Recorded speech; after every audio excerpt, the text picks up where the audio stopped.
Correct.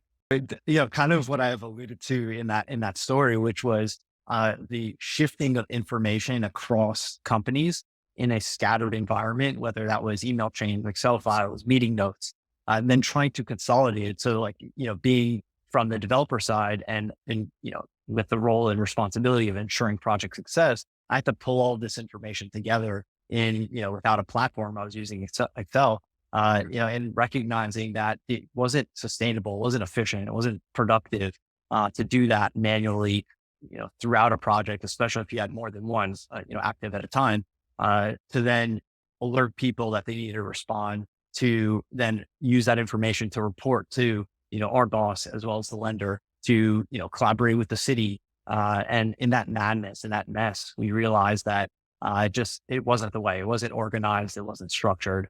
And I'll use those two terms as kind of a plug to kind of what military is. It's very organized, very structured, where you have repetitive processes in order to produce efficiency. Yeah, you got standards in the military, right? And you're airborne, so you're jumping on airplanes, right? Correct. Or not. So you're jumping on Correct. airplanes. Structure parallels for the listeners. So paint us a picture. What was it like for before you jumped? What did the military do to get you ready for your first jump?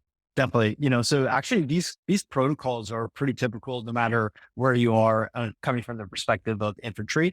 And probably that has overlap with other divisions as well. But then I'll say even more so when you're airborne, because obviously you have that added element of danger jumping out of a plane, right? So taking these perspectives is the understanding that, first of all, showing up every day, putting in effort, putting in work, because when you show up and when you put in work, that allows you, work meaning training, right? Training, Right. learning, checking, that allows for the, largest potential positive outcome. I'll call it. I'm talking kind of broadly here.